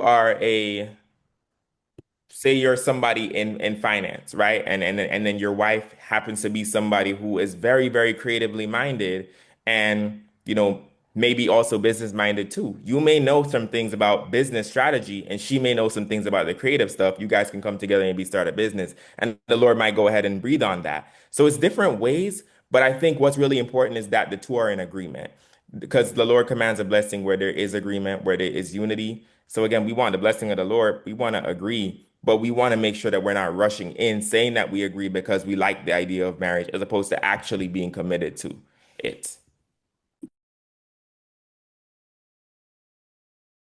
Thank you so much, Jeffrey. Theresa, you got your hands up. Yeah, just going back to the lovers, like the love is not enough thing. Again, agreed that, the love is the starting point. I think where people get stuck is that the other part, like so with the scripture in Corinthians, it's love is, and then there's another word there. That other word has a different function, right? And there's so many different functions as part of love. Like if you think of it as a tree, the love is the stump of the tree. It's the stump. And then the branches are all those other things that God says love is. And when you have all those other branches, you've got a full tree, and then there's fruit that comes from that, right? But if we're just looking at the stump, we're not going to get the fullness of this tree, and the tree that provides fruit, the tree that provides shade, the tree that provides all this kind of stuff. But I think sometimes we get stuck on that level, not realizing that there's more to it. I was listening to this divorce lawyer who's like this really famous divorce lawyer in the States. So good. And he was saying, he's not a Christian at all, but he was saying, when like he's gone through so many different divorces. And he was like, majority of them, they all say, oh, I still love him or I still love her, but dot dot dot. He was like, after a while, he started to realize love has nothing to do with the reason why they're getting divorced, like the lack of love. Everyone's always like, yeah, well, I still love him, I still love her. It's just irreconcilable differences. It's just there's always something else, and it's not the love that's gone. That's caused the divorce, right? So then it can't be love. It has to be something else. And I think it's all these things that love is. Are we fulfilling that? Are we taking the time to really like strengthen and deepen and grow in the is part, patient, kind, like forbearing, all these different things. I think that's where we get stuck and we just think that love is just this one thing, or love is the feeling or the emotion. It's not, it's the springboard, and we need to kind of spring off that springboard. Thank you. Thank you for sharing that. Wow. Gosh, we've been online for almost an hour and a bit now. Any more questions for our guest baristas today before we go? They've been absolutely amazing. Can we appreciate them, please? Appreciate them. And a big shout out to those who are joining us from America. It's a bit early for you, but thank you for joining us. And we've got Jeffrey's big sis on. Thank you. Okay. So what does, and I think it was somebody, I can't remember who said this, but you talked about contentment. So I want you to what's the question now? What does contentment in singleness actually look like practically? I can't remember. Somebody talked about contentment, and I was going to ask that question. What does it look like practically?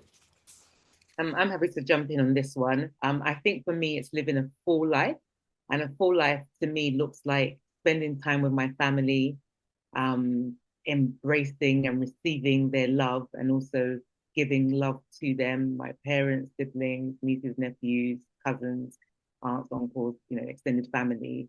Spending time with friends as well. It's also exploring my creativity, the things that I love to do that interest me, traveling, enjoying relaxation in terms of like spa days, enjoying and going to new places, museums, art exhibitions, events in terms of live music. It's also discovering more and more of my purpose, as was stated before. So with me, I definitely believe my purpose is in and around creating impact and enhancing, helping people to enhance their God-given abilities. So it's me being able to unlock that within myself first so that I can help and support others. And it's discovering that, because I grow more and more into that purpose, as Theresa mentioned. And then it's also just being kind to myself as well, not putting too much pressure on myself. So a full life looks like resting, sleeping, eating good food, going out for long walks. We're really fortunate. We have a country park not too far from us where there's beautiful lakes, there's swans, there's ducks. People go fishing, and it's just so lovely to be in nature and God's creation and looking at the sky. So that for me is a full, life, and it's practical things that I can do that make things more enjoyable. Okay, thank you, Favour. Meanwhile, before you guys go on, I'm getting DMs and people are asking, this guest baristas, how old are they? Are they single? Someone said, are they single? Of course they're single. That's why they're here. So how old are you? Jeffrey, how old are you? I'm 27 years old. 27. Thank you. Tayo, 29. 29. Theresa. I'm 37. Okay, thank you. And Favour. I am 39 in May, and I am welcoming early birthday gifts. So if anybody's DMing you and asking if I'm single, come and give me a gift. Pastor Fuka, you can put on the, what's it called, the Patreon. They should be sponsoring us. Meanwhile, if you're interested in any one of them, send me a DM. Just send me a private message. You can screen them just to see if they, I'll beg them. Yes, I'll beg them. Thank you. Thank you. Okay, who wants to answer that question? I'd like to answer that question. Yes, Jeffrey, go on. So the question, remind me of the question, because I know we've been going through so many different questions. What was that? It was, what does contentment in singleness actually look like practically? Yes. Okay. And related to what Favour said, I think going on walks, going ahead and looking at what God's created, just taking in the air, taking in just joy, the things that make you happy, the things that feed your soul is so important, because the Bible says, love your neighbor as you love yourself, right? So if you're constantly looking for somebody else to love, but you don't have any love internally, it's not a good combination. So it's important to find. So again, like I said earlier, my school's motto, my college's motto is know thyself. And I can tell you for a fact, I can say graduating there, that's a true motto. I know myself. I definitely know that there are certain things where, it feeds my soul, where it brings me peace, it brings me joy. And I think everybody here, if you're listening, find that for yourself, because don't look to your significant other to find that for you. You can't look to anybody else to be your happiness. You need to have that. And I'd say for me, some of those things are definitely being a creative at heart, creating music, working with my hands, building things, discovering new solutions and things. All of that is really fun. Ideating with people, what the future could be like, and also pouring into others as well when it comes to just practical advice. So find what fuels you and use that to charge up your battery so that your cup can be full enough to pour out into other people. Yeah. Thank you very much. And anybody else? Oh, Theresa, yes, you've got your hands up. Yeah, I definitely would say I agree with both, with everything that's said. There's definitely contentment for me is the like doing the things that you love, for sure. And that's going to look different for everybody, and it's great when you're talking to other singles, you can give each other tips like, oh, have you done this? No, I haven't. Oh, challenge yourself to do this. I'm someone who loves to solo travel. And from back in the days, I've been solo traveling since before it was a thing. And so I have friends who are like, I wouldn't dare. But then I'm like, oh gosh, but then if you don't, this is what you can discover. And it's some people it's not for them. Fine, what is for you then? And then they'll share that or whatever.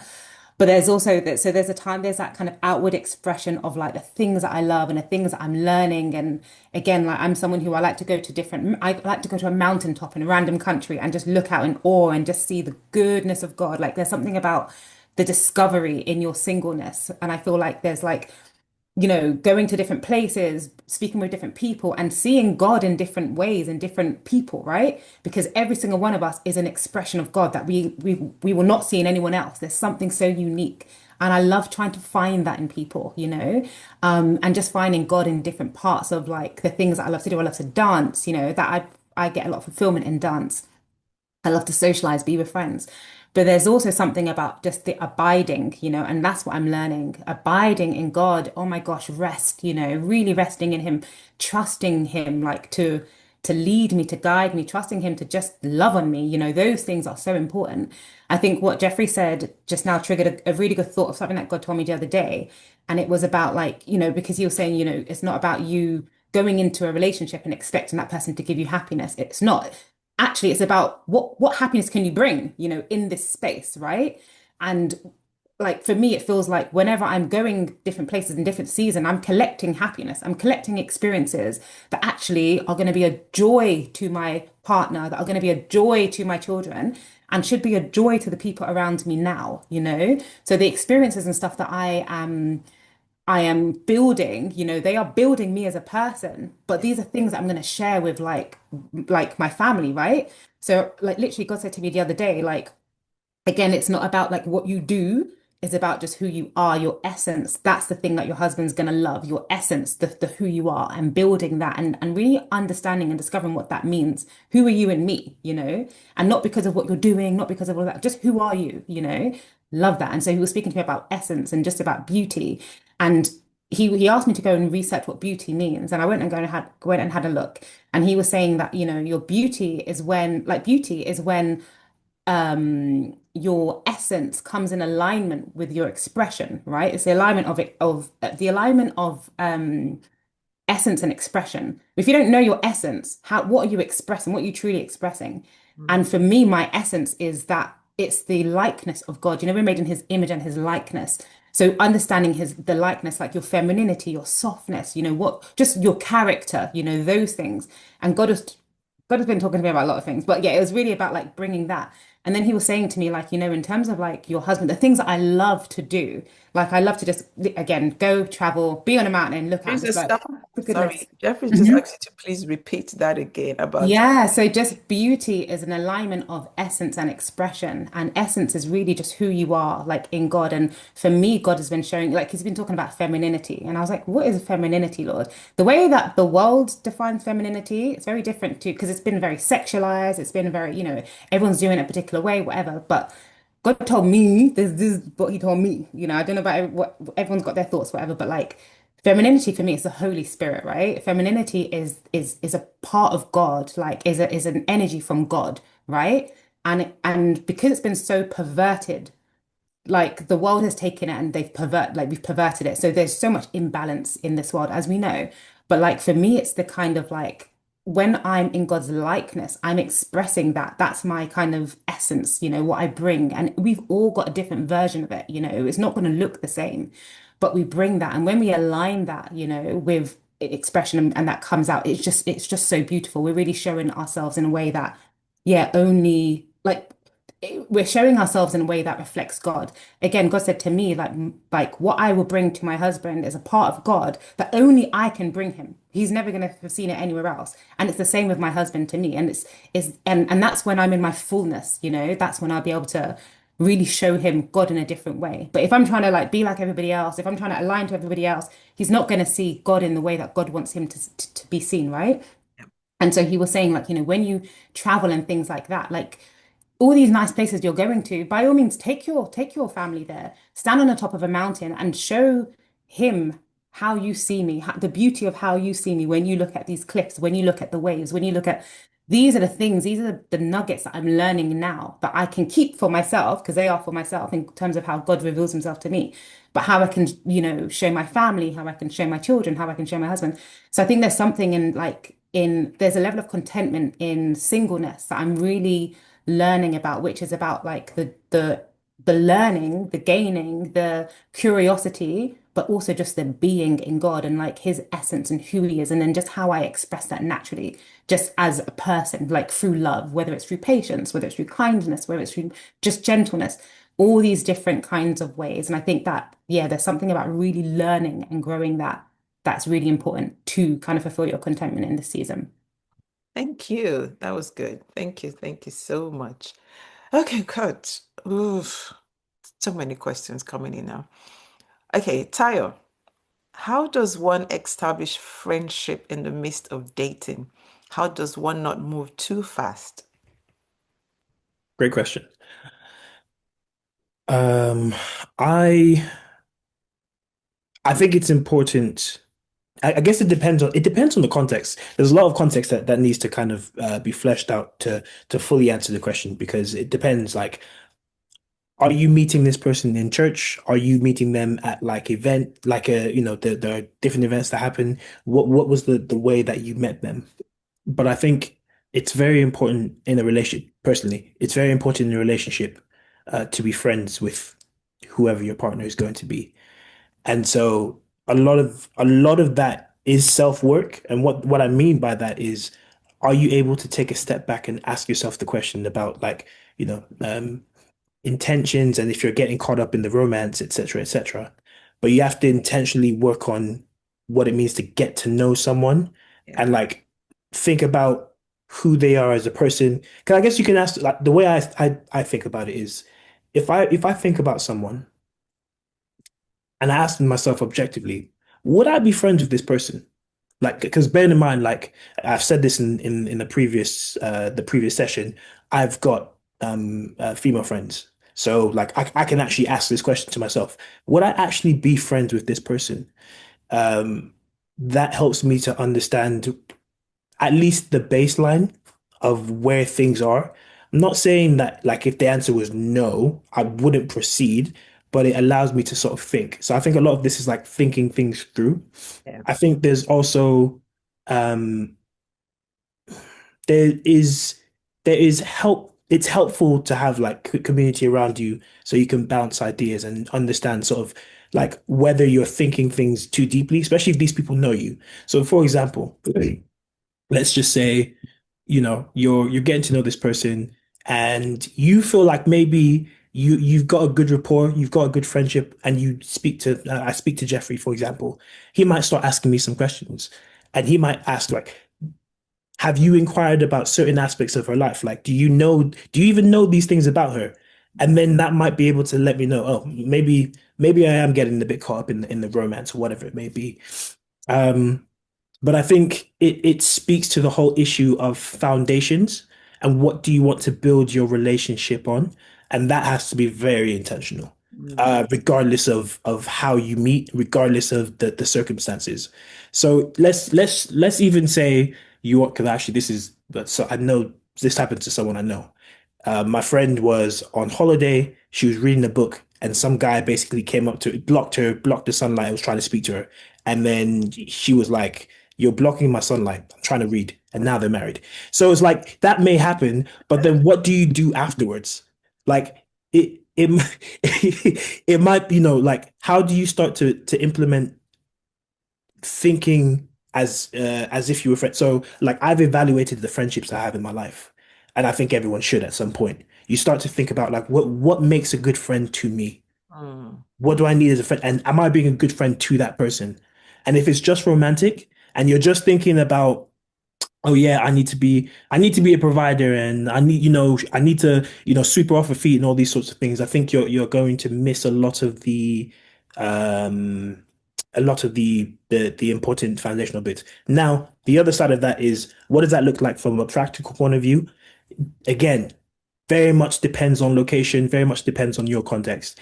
If you are able to kind of put yourself in environments where you could do friend stuff, then that could be, quite helpful. If like, there's a friend of mine who I was speaking to him about a particular lady, and he was interested in this lady, and I basically asked him, I was like, do you have any mutuals? Is there anyone that you might be able to kind of, go out with together and just see how things go. So it's not too pressured or whatever it may be. So yeah, there's many different ways of thinking about it, but it does come down to your communication and again, like how you want to sort of move things forward. And it's telling basically the response that you get from someone when you start to kind of go down that road. Thank you. Thank you for sharing that time. You know, what you just said reminded me of something. Um, when you're going out with someone for the first day, maybe in a friendship group, I think it's always good to go with other people so there's no pressure. And I'll tell you what happened. I remember years ago when I was dating before I met my husband, I went out, this guy was interested in me, but fortunately, I had the wisdom to go with my sister, and then he came with his friend. And I'm glad I did because I hated the whole experience. Because like Favour said, I'm into etiquette. He was chewing with his mouth open and, all the other things he was doing. I was like, I am definitely not going on another date with this person. But that's just me. Maybe someone else, I think he's married now, but someone else probably just loved it. They didn't. So yeah. But thank you, Tayo. Thank you. Okay, we have just 8 minutes to end this. And I'm going to ask you guys a final question. And this is, what would you say? No, actually, what are the conversations? What are the questions you think we need to ask ourselves before we date? That's one question. And you don't all have to answer that. So maybe two of you. And then the final one is, what are no-nos to you? Red flags that I know. Don't say don't say things like if they're not Christians. That should be, you should even consider them if they're not Christians. So what are red flags that will put you off? And then what was the first question I said? What was the first thing I said? Anyone remind me? Yes. I think you said, actually, I don't remember. Never mind. Never mind. Co-host, what was the first thing I said? Okay, let's Esther put it in the chat. What questions should you ask yourself or consider yes, before you did. Yes. Thank you, Esther. Okay, who wants to answer that? I'll go ahead. I'll go Yes, ahead and answer. Jeffrey. Because I've been asking myself these questions too. It's what's my relationship to with myself, right? And also to the world. How do I carry myself in the world? And is that something that has the capacity? Because whenever you're building anything, a business, a new venture, whenever you're starting out anything new, you want to understand where you are and what's your capacity to carry that. Just like how God, when He blesses you, you want to be able to sustain the blessings. You don't want to be like the Israelites. It's things like that. So I ask myself that it's like, am I ready to even step into a relationship, of this kind, regardless of what it is, a business partnership, romantic relationship, you name it. And based on that, you go ahead and evaluate. And then additionally too, is am I am I content? Am I fulfilled at where my life is at right now? If I were to step into something else, would it just be like adding on additional responsibility and your battery's not charged up? Your cup is not really like, filled to the point where you can really pour out and keep on pouring out.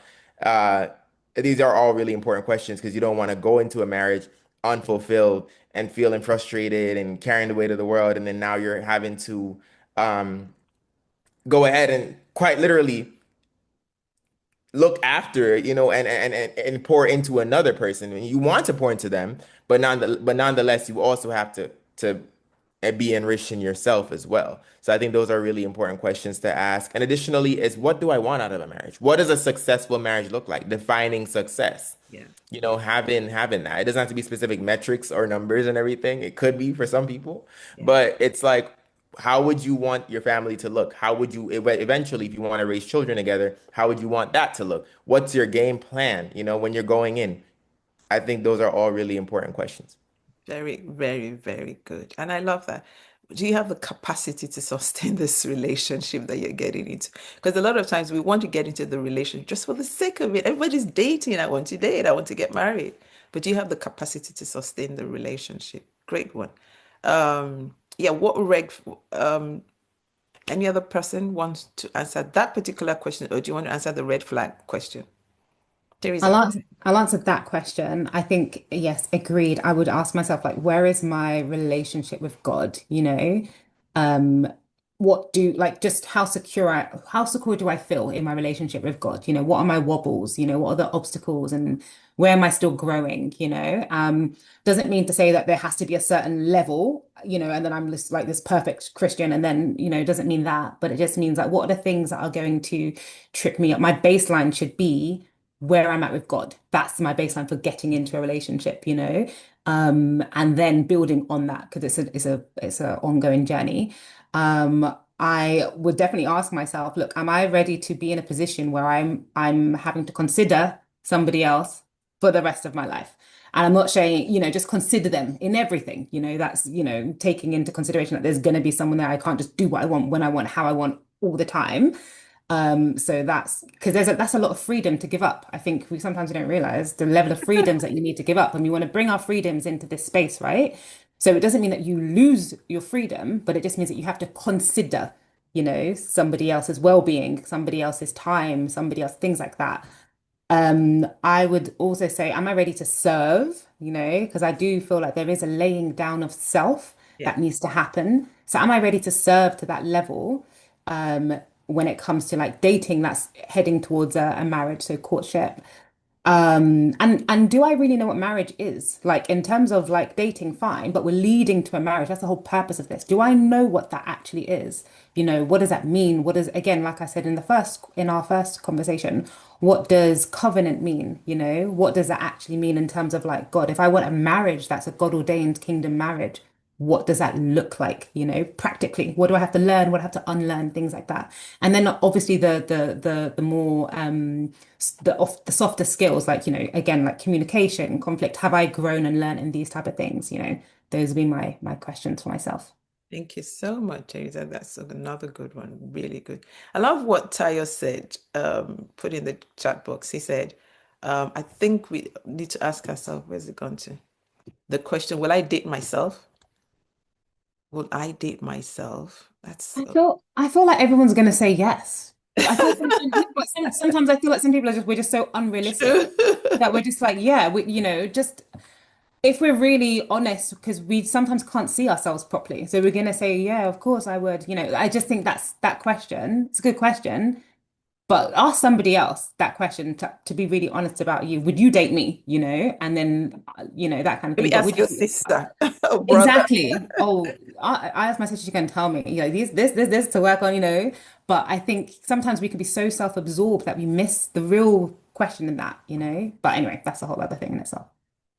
Yeah, there was a question. I think I was on somebody's podcast, and the person said one of the questions we need to ask is how well do you repair after conflict? How long does it take to get back? You know, those kind of things. You watch out for them. You look out for them, um, because people might say, "Oh, I forgive you," you know, when things happen, but then watch the pattern. How well do they repair after the conflict, and how long does it take to actually get back? So there's so many questions we need to ask ourselves before we actually date, before we get, well, even well, before we get married, really. She kind of said I wouldn't date myself. Thank you for being honest. Yeah, am I good at forgiving? That's a very, very good question. Am I good at forgiving? Do I hold grudges? You know, those are the things we need to ask ourselves. Okay, if any one of you have before we go, this has been amazing. You guys have just been brilliant. You know, Favour, Theresa, Tayo, Jeffrey. Jeffrey, thank you so much for jumping in last minute. You've been absolutely fantastic. Any other, is there anything that you think I need to get this to the people before we go? Anything, just one and like 30 seconds. Well, I'll read the comment I just dropped in the chat just now. Yeah. So I heard a now Christian influencer say this one time also. So the characteristics that you're looking for in another person, do you have those things yourself? So an example is you want someone financially responsible. Are you financially responsible? You want someone fit. Do you go to the gym? And you want someone thoughtful. Are you thoughtful toward others? So it's just a couple things to think about too. Are you asking for things that we ourselves have or don't have? Wow. Wow. Okay, sorry. There's a question that if dating is a preview of what is to come, then what is to come is putting everything together, right? So shouldn't putting things together be practiced at the dating stage? Do you guys understand that? Let me put it. So that was in relation to when we were talking about 50/50. That's when that question came up, I remember. Okay. And I think that's a great question, to be fair, because again, you have to think about what is the purpose of this relationship that we are entering into. I think it's important, and that's when that conversation of what type of relationship do you want? Because and it's not something that other people can give you. But also I think it also requires a bit of humility as well. Because there are preferences, yes, 100%. But I mean, those who are married maybe can jump in and let me know.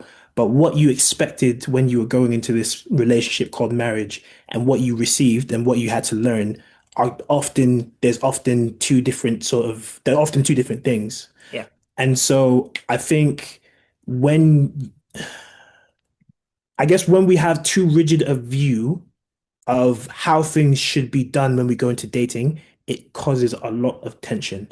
So to try and sort of address that question head on when it says like if dating is a preview of what is to come, what sort of household do you want realistically? So there are people who live in households who do 50-50, and I don't live in their household, so I don't know whether, I mean, but I've heard women talk about it and they seem to be fine with it, right? If that's the household they want, that's the household they want, but there needs to be that communication.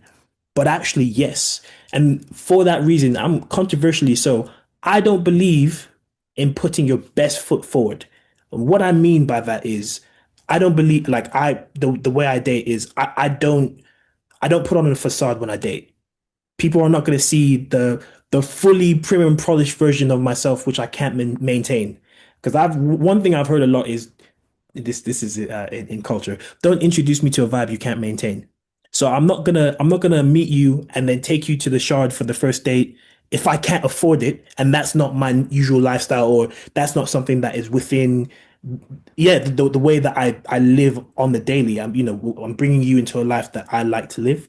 Of course, there are standards. Don't get me wrong.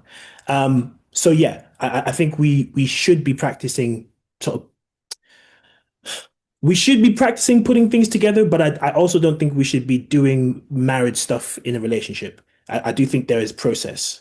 And I believe wholeheartedly in acting in a way that allows you to see the other person the way that they need to be seen.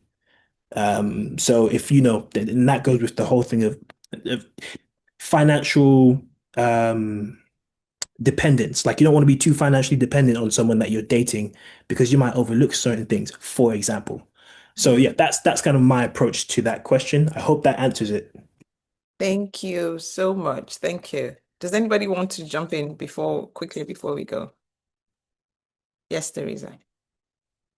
Go on, Favour. No, I was just going to quickly say there was a question that you had posed to us previous in our sort of pre-session around what would be the side effects of dating us. I don't know if I coined that exactly how you had suggested it to us initially, but just in the sense of, what would be the thing that we would do or what would be the expectation to have for someone that's dating us, i.e. that sort of, is it the antidote or the, I think you kind of had a sort of example of if you take a particular medication, what are the side effects of that medication? And if that If was love was a label.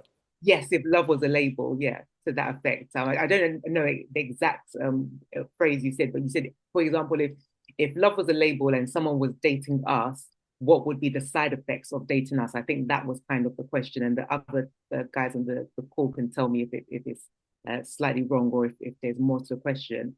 But I think with myself, I am very much a believer in us being the most that we can be in God. So if someone was to date me, I would be working with them to make sure that we are fully expressing who we are supposed to be expressing in God when it comes to our God-given gifts and purpose. Okay, thank you. Thank you very much. Thank you. Okay, Tayo, I'm sorry, I can't find your Hangout, no Hangouts, Instagram handle. Can you put it in the chat box for me, please? So that if anybody wants to connect with you. Yes, Theresa, go on. Can I just say, just to add to the question previously, I don't think we can practice everything in dating. Like, no, I don't think we can take everything that happens in dating as the mirror image reflection of what's going to happen in marriage. You know how they say what happens in dating exposes what could happen. It either magnifies or it exposes or it shows what could come up in your marriage, So if something's not going quite well, that's going to be exemplified, right? I think it's not so much about, and that's why I said with the whole 50-50 conversation, forget about the money, look at the intention behind it, If this person is not willing to provide, if this person is not willing to step up, if this person is not willing to invest, or there's an issue with taking care of you, that is the thing that you need to look at, not whether or not they paid the money, is the thing behind it. So I think that it's when we're looking at these things in dating, you're looking at certain characters, you're looking at certain qualities that you're hoping would give you a good impression, a strong impression of what things will look like in a marriage. Because I don't know who said it in the comments, but there are things we can't practice. Certain things are forbidden in the dating. Certain things are only contextualized to marriage. So it's about looking at people's character through what they're doing in dating. That's what we need to be doing, and not taking everything as literal as Bible. Thank you. Yeah, thank you. Okay, folks, we really have to go. There's still some questions coming in, but we have to go. And we're not going to have about 3. But any question that comes in, I'll probably get 1 or 2 of the guest barristers to answer it, and we'll post it on our Instagram page. But I really want to appreciate every single person that's joined us today. Those who have joined from far and wide, thank you so much. But can we give a big, big, big shout out and appreciation to our guest barristers, Favour, Tayo, Theresa, and Jeffrey. Thank you so much. For those who are joining us for the first time, thank you again for joining us. We come live, I was going to say every week, but we are not on next week. But please follow us on Instagram. Our handle is at Hangout Café, at Hangout_the_cafe. At Hangout_the_cafe. Yes. So one last, okay, just let me finish this then. You share one last thought. And again, we have our 6th-year anniversary on April 13th. Please join us. It'll be in the evening. The flyers will be out shortly. And it's for those who are in business, the entrepreneurs, and also your career or professional. So please look forward to joining us in that. And so your last thought. You have 30 seconds, guest barristers, 30 seconds. Yes. So one last thought, which is actually 2, but I'll still make it 30 seconds. I think just going back to something that popped up earlier in the conversation about the question around is God saying that you should get married or whatever? I just want to say, if God has told you, if you genuinely believe that that's God's word for you, stand on that word in confidence with all 10 toes down and believe God's word for you, right?